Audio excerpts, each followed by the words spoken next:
I'm going to jump on academic and research skills because that's been my own space for a couple of years. And no matter who you are, I want you to know that this particular set of skills is not reserved for only people in the academics, right? Not only for people in academia. This skill is for anybody because at every point in time, remember we talked about art skills are technical abilities that you learn either through practice, through learning, or through education. So you could be learning this through education as long as you're going to come into the educational space. These are the things that are going to be waiting for you. The very first one is the core academic skills. Like, guys, you want to understand what it means, when you're thinking about critical reading and analysis, academic writing, in as much as, yes, AI is there for you to go pack things and, don't just dump those garbage on your advisors. Do some form of reading, do some form of proper, type, what do you call it? Just ensuring that it's well packaged. Your referencing and your citations using like Zotero or Mendeley. If you have to do an academic degree, these are things that are going to be expected of you. Don't just do garbage in, garbage out from ChatGPT and hand it over. You have to learn to build some of the skills. Then for research, you'll be doing a lot of online research, right? You have to understand what it means to be able to go online and write out something, to pick out things from here, to be able to filter through, not just like reading only somebody's opinion, but do you have people's peer-reviewed opinion that you can actually use to support your opinion and your own write-up. You need to understand the literature review techniques that are out there and software proficiency. For those of you who might be in the academic space or the research space, you have to understand which software proficiency are you choosing. Bade talked about, data analysis. If you are in this space, there are some, depending on your field, there are some you have to know because you may have to do, research-based work that will require you to pull up some form of data and, turn your data into valuable insights for people. And you have to use some software for that. It could be SPSS, it could be R, it could be Python, but whatever thing is required, you may need to understand that. Knowledge sharing. Bade has given us a couple of amazing tips on on places to go, to go get tips on for slide presentations, for, online learning using Udemy, Coursera. All of these platforms are available, but there are things that will be required of you to know. And of course, if you're thinking of data, there is a process to data collection. There's a way to enter your data. There's a way to clean up your data.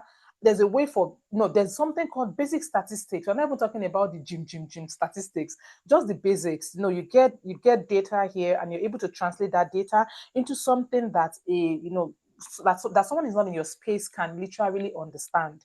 And you're also able to interpret that data. These are just all basic skills, but at some point, as long as you're passing through the university, it's expected that you pick some of these skills.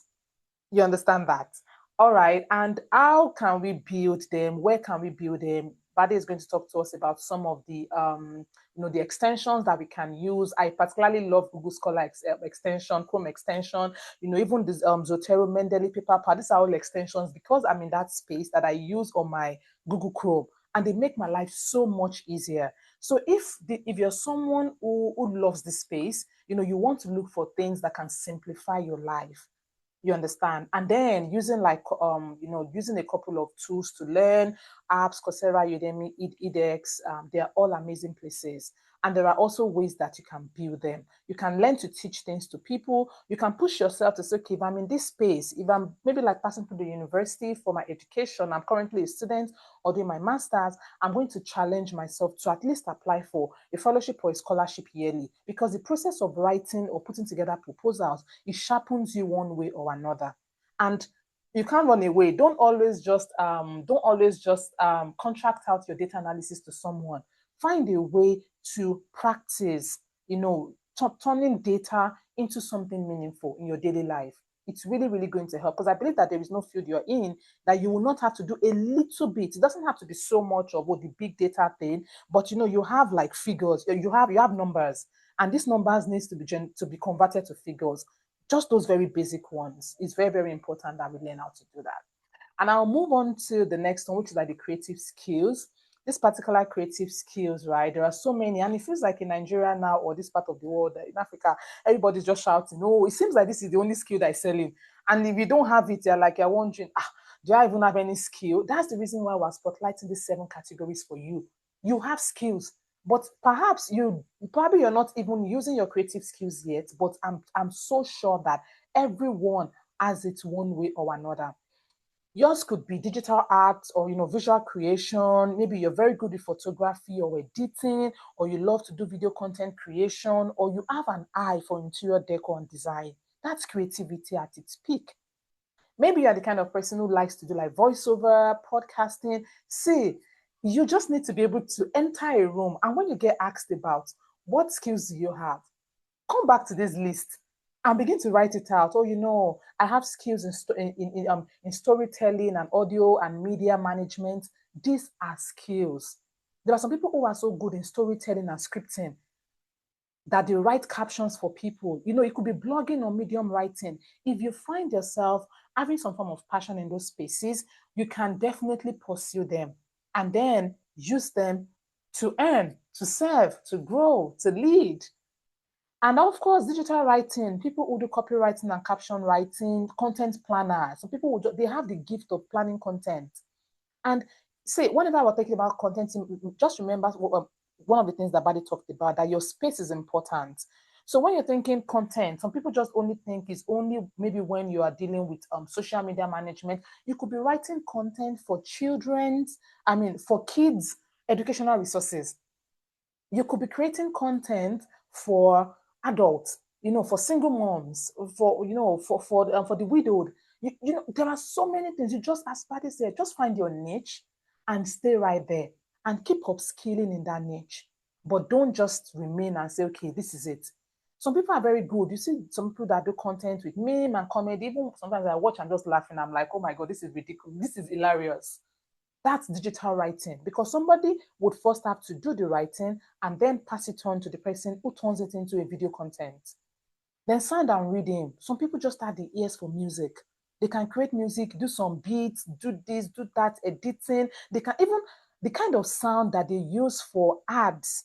Like some people are really so gifted in that space. If that is you, then continue to upskill in that space.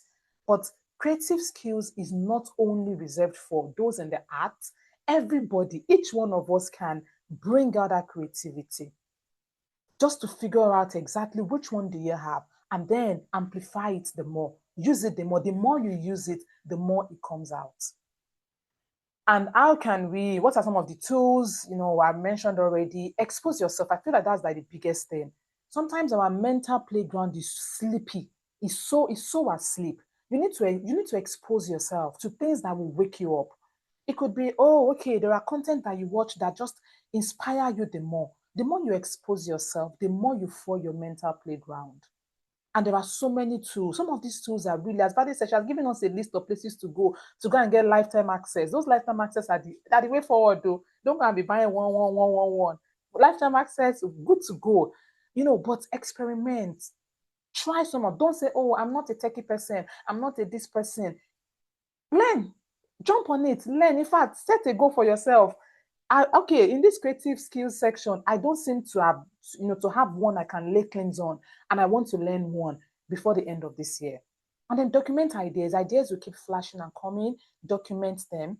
And for me personally, I feel like the best way to build it is to first embrace imperfection. Sometimes the first draft you make will be so ugly. Sometimes the first tries, the first times you try things, you'll probably flop at them. But keep doing it. As you do it over and over and over again, practice makes perfect. And accountability is something that, well, even for the strongest of us, right, we still need to be held accountable.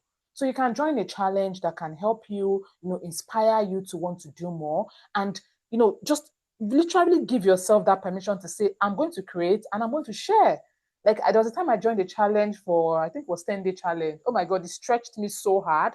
But I also learned a lot, because I'm like, every day I'm going to do this thing I said I want to do. Challenges just have a way of pushing us to do, to be better, and also be the kind of person that receives feedback.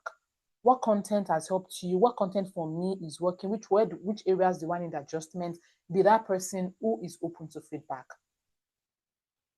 And then for the life and productivity skill, some people will say, okay, maybe this should not be categorized as a hard skill, but I think that this particular skill, it kind of like falls in the middle.